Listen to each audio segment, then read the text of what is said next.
Ministério Marcos da Silva, marcosdasilva.org. Mais detalhes no final desta gravação.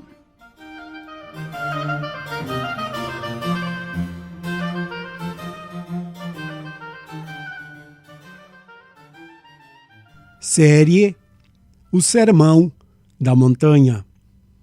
Estudo número 63. As nossas preocupações. A mesma medida. Assim que terminou de ensinar aos seus discípulos no Sermão da Montanha sobre a impossibilidade do cristão servir tanto a Deus como ao dinheiro, mamon, grego mamonás, Jesus muda completamente de assunto e passa a censurar a nossa propensão de condenar as pessoas sem que primeiro coloquemos em dia a nossa própria situação perante Deus. Verso: Não julgueis, para que não sejais julgados. Porque com o juízo com que julgais, sereis julgados, e com a medida com que medis, vos medirão a vós. E por que vês o cisco no olho do teu irmão, e não reparas o tronco que está no teu olho? Ou como dirás a teu irmão: deixa-me tirar o cisco do teu olho, quando tens o tronco no teu? Hipócrita! Tira primeiro o tronco do teu olho, e então verás bem para tirar o cisco do olho do teu irmão. Mateus 7, de 1 a 5.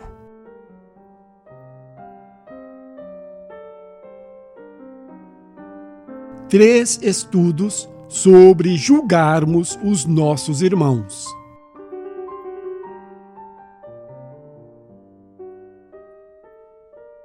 Este novo segmento da longa série sobre o Sermão do Monte consiste de 3 estudos que lidam com a nossa inclinação de condenar as pessoas, baseado no nosso entendimento sobre aquilo que Deus espera dos seus escolhidos. O primeiro, que cobriremos logo abaixo, tem a ver com sermos justos no nosso julgamento. Verso: Com a medida com que medis, vos medirão a vós. Mateus 7, de 1 a 2. O segundo, que cobriremos no próximo estudo, tem a ver com o autojulgamento. Verso: E por que vês o cisco no olho do teu irmão, e não reparas o tronco que está no teu olho? Mateus 7, 3 e 4. E, finalmente, fechando o bloco, lidaremos com a maneira correta de ajudarmos aos nossos irmãos na sua caminhada rumo ao céu. Verso: Tira primeiro o tronco do teu olho, e então verás bem para tirar o cisco do olho do teu irmão. Mateus 7, 5.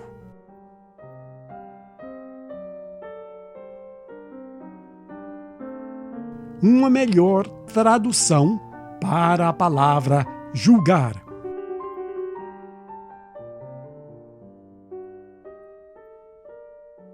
Começaremos fazendo uma leve crítica nas traduções da palavra grega krino, julgar, condenar, decidir. De fato, este verbo pode ser traduzido como julgar, como praticamente todas as versões da Bíblia o fizeram. Mas uma melhor tradução neste contexto seria condenar, conforme o fez a Contemporary English Version da American Bible Society. Verso: Não condenem os outros, e Deus não condenará a vocês. O que me incomoda é que o verbo julgar, com exceção do pretérito perfeito eu julguei, traz consigo a ideia judicial de um processo que ainda não terminou, algo que envolve investigação e apuração de fatos. Normalmente, em uma corte, Quando alguém está em juízo, os fatos estão sendo apurados para ver se ele de fato é culpado da acusação. Quando, todavia, ouvimos a ilustração de Jesus sobre o hipócrita que procura tirar o cisco do olho do seu irmão, podemos ver que o processo de julgar já terminou. A pessoa que o hipócrita se oferece como voluntário para ajudar já foi condenada pelo cisco que permitiu entrar no seu olho. Neste caso, uma tradução que não deixa dúvidas sobre o que exatamente Jesus está censurando é condenar e não julgar. Esta verdade é confirmada pelo versículo que segue, onde Jesus explica que após o hipócrita admitir que está em pecado e retirar o tronco que se encontra no seu próprio olho, ele então poderá ver claramente o que de fato ocorreu com a pessoa com o cisco no olho. Assim, o seu ato de julgar será justo e, sem condenação, ajudará a pessoa a tirar o cisco que a incomoda. Ele não errou porque julgou, mas sim porque não estava em posição de fazer um julgamento justo.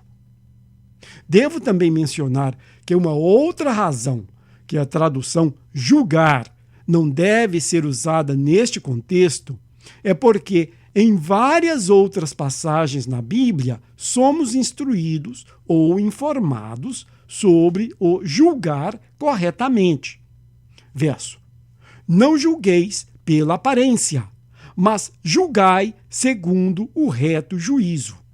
João 7, 24.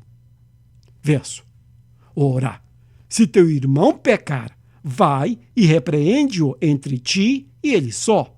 Se te ouvir, terás ganho o teu irmão. Mateus 18, 15. Ver também 1 Coríntios 4, 5.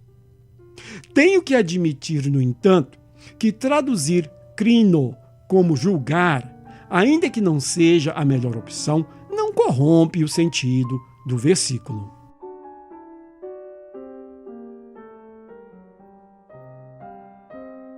Julgamento justo, a letra da lei e o espírito da lei.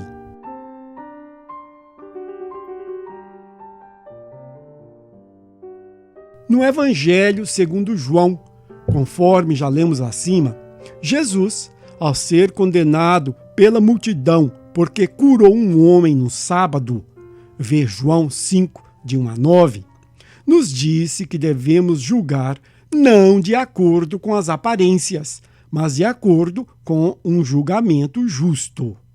A multidão agiu de forma insensata, considerando tão somente a letra da lei que proíbe alguém trabalhar no 7º dia da semana. Êxodo 20, de 8 a 11.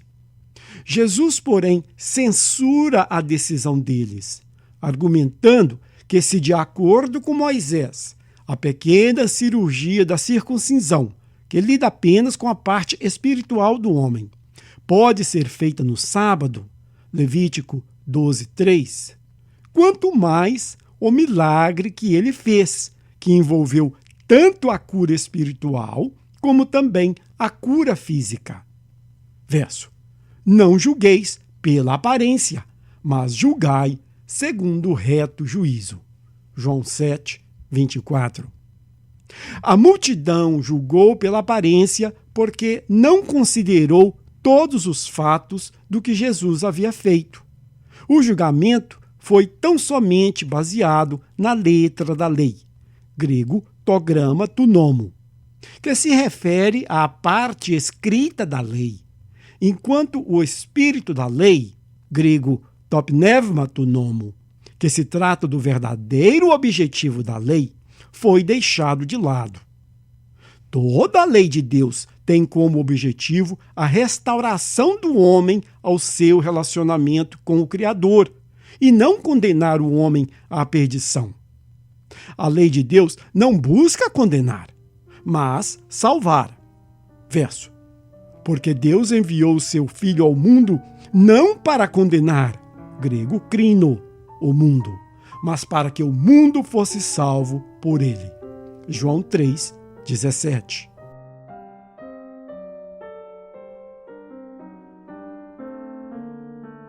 O julgar segundo a Bíblia.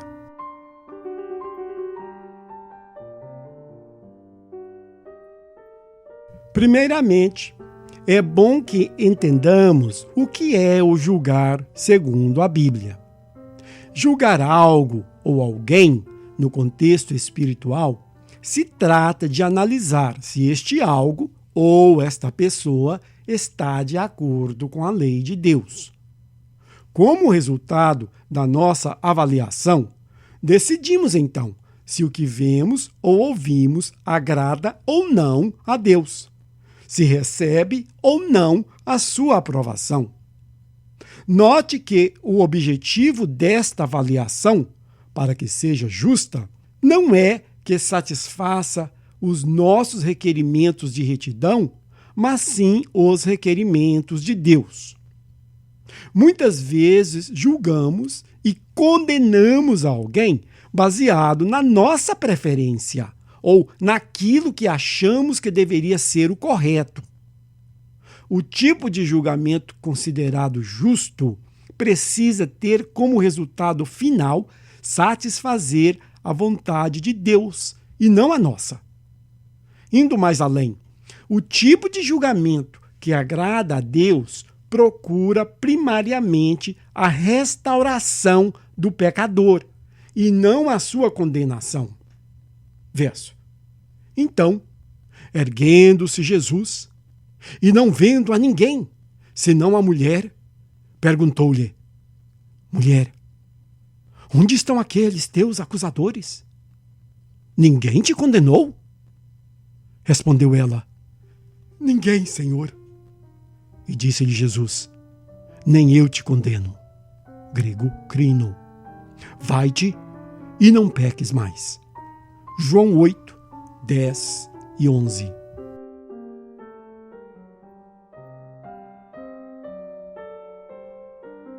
Avaliando ou julgando tudo ao nosso redor.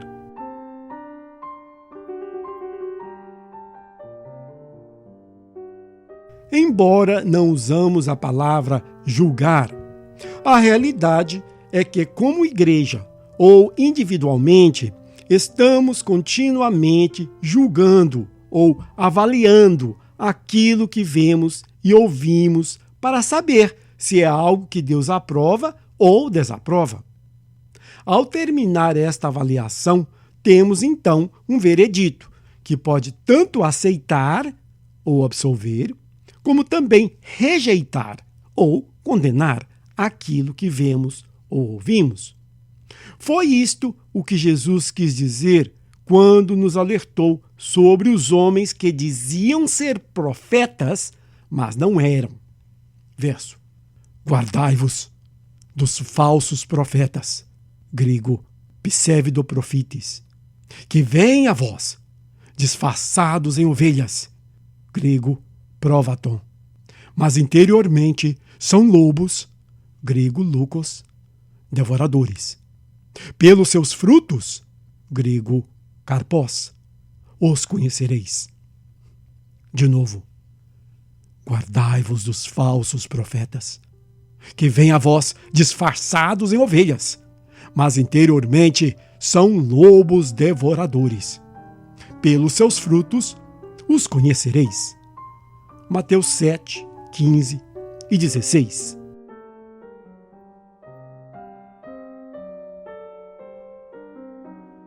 Julgando os falsos profetas. Uma aplicação pessoal.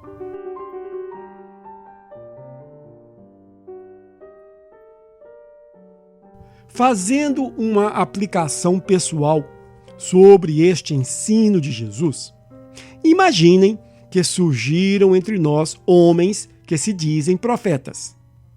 Se eles forem de fato profetas do Senhor, podem vir a ser uma grande bênção para a igreja, nos corrigindo e nos direcionando no caminho da salvação, conforme nos explicou o apóstolo Paulo.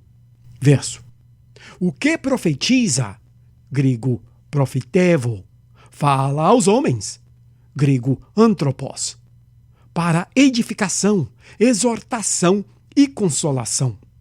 O que fala em língua, grego glossa, edifica-se a si mesmo, mas o que profetiza edifica a igreja, grego eclesia. De novo, o que profetiza fala aos homens, para edificação, exortação e consolação. O que fala em língua edifica-se a si mesmo, mas o que profetiza edifica a igreja. 1 Coríntios 14, 3 e 4. Se eles, no entanto, forem falsos profetas, poderão causar grandes danos para a congregação com as suas mentiras. Serão trevas se passando por luz. Como poderemos saber se eles vêm de Deus ou de Satanás? Julgaremos estes homens pelos seus frutos. Pelos seus frutos os conhecereis. Mateus 7, 20. Este é um julgamento justo, porque se baseia naquilo que observamos ser o resultado das suas supostas profecias. É justo porque estamos julgando com o objetivo de fazer aquilo que dá prazer a Deus, que é salvar almas para o seu reino. Verso: tenho eu prazer na morte do ímpio? Diz o Senhor Deus. Não desejo antes que se converta dos seus caminhos e viva? Ezequiel 18, 23. Devemos então chegar a um veredito baseado no que está ocorrendo. A obra destes supostos profetas está levando as pessoas a se afastarem do eu e se aproximarem de Cristo? Estão levando as almas a um genuíno desapego às coisas deste mundo e a demonstrar o seu amor a Jesus através da obediência aos seus mandamentos? João 14, 21. Ou o resultado do que ensinam é exatamente o oposto daquilo que Jesus espera dos seus seguidores. Pelos seus frutos os conhecereis.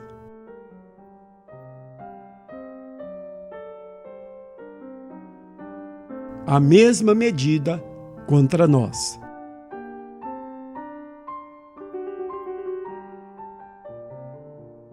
Após nos alertar quanto à seriedade que é julgar e condenar as pessoas injustamente, Jesus eleva o seu alerta ao plano pessoal e nos passa uma assustadora informação.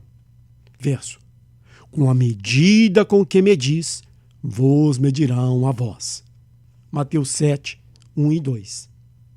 Estas palavras de Cristo, na realidade, não são novas, pois em todo o Evangelho podemos observar a constante ênfase na retidão ou justiça de Quiocine, que Deus espera dos seus filhos ao se relacionarem uns com os outros. Verso: portanto, tudo o que quereis que os homens vos façam, assim fazei-o vós também a eles. Mateus 7, 12. Este aviso de Cristo deverá ser recebido de duas formas. Uma, se referindo à nossa vida no mundo atual, e a outra, se referindo ao juízo final. A parte que se refere à terra nos ensina que Deus permitirá que recebamos ainda aqui um retorno das vezes que julgamos e condenamos as pessoas injustamente. Não devemos chorar as mágoas quando as pessoas nos tratarem da mesma maneira que tratamos os outros.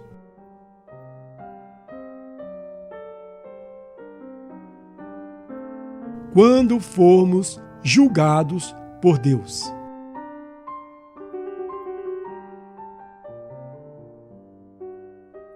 A outra forma, e bem mais séria, que devemos receber este alerta de Jesus é em se tratando do critério que será usado contra os seres humanos no juízo final.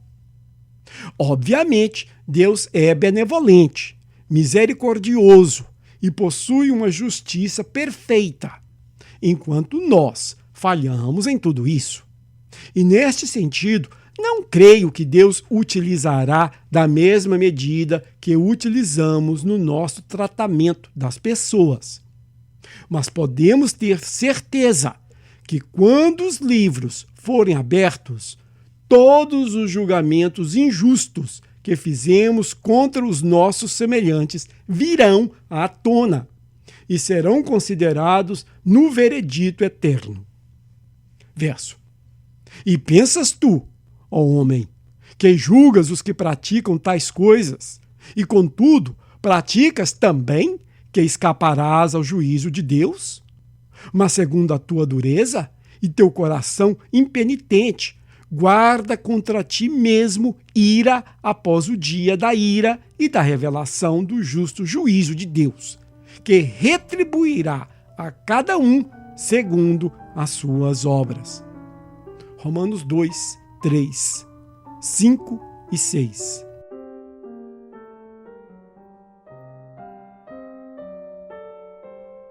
A reciprocidade de tratamento no Sermão da Montanha.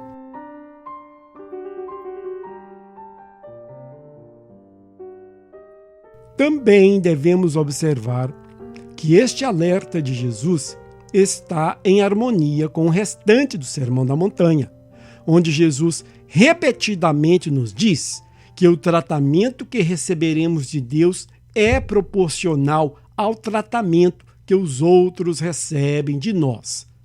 Verso. Porque se perdoardes aos homens, grego anthropos, as suas ofensas, grego paraptoma, também vosso Pai Celestial vos perdoará a vós. Se, porém, não perdoardes, grego afime, aos homens, tampouco, grego udé, vosso Pai perdoará vossas ofensas. De novo. Porque se perdoardes aos homens as suas ofensas, também vosso Pai Celestial vos perdoará a vós. Se, porém, não perdoardes aos homens, tampouco vosso Pai perdoará vossas ofensas. Mateus 6, 14 e 15. Ou seja, Jesus nos disse que se a nossa parte não for feita, podemos ter a certeza absoluta que a parte de Deus também não será feita. Uma outra forma de falar a mesma coisa é que a parte de Deus, que consiste em perdoar os nossos pecados, é condicional a fazermos a nossa parte, que é perdoar aqueles que pecam contra nós.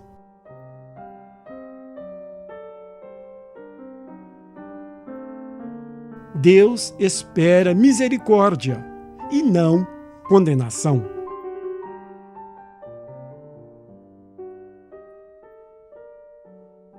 Queridos, o ponto principal deste ensino de Jesus é o nosso coração, quando deduzimos, certo ou errado, que alguém está em pecado. Verso. Porque do coração, grego cardia, procedem os maus pensamentos, mortes, adultério, grego mirria, prostituição, grego porneia, furtos, falsos testemunhos e blasfêmias. Mateus 15, 19. Qual é a nossa inclinação para com o nosso irmão? Condenar ou restaurar? Este é, de fato, o ponto principal. Obter a resposta a esta pergunta requer uma autoanálise honesta da nossa parte, pois somente quando sabemos o que se passa no nosso coração é que poderemos reagir positivamente às palavras de Cristo. Devo deixar bem claro que, infelizmente, salvo algumas exceções, a nossa tendência é achar que os descrentes, e os irmãos e irmãs que se comportam como descrentes, trata-se de pecadores irremediáveis.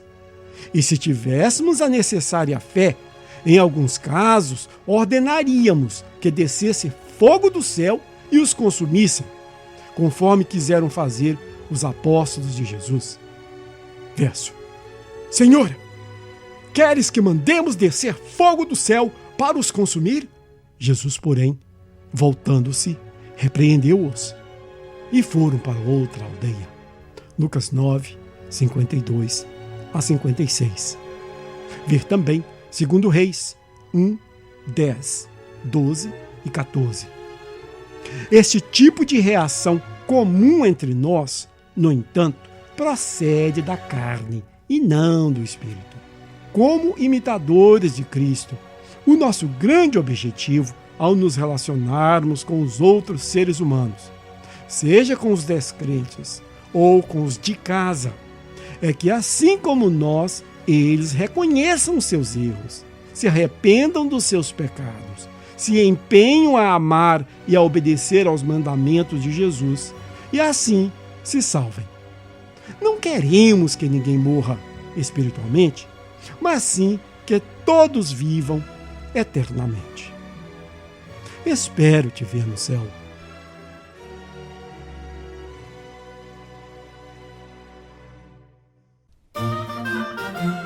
Ministério Marcos da Silva. Acesse o nosso material gratuitamente no site marcosdasilva.org. O endereço do site é markusdasilva.org.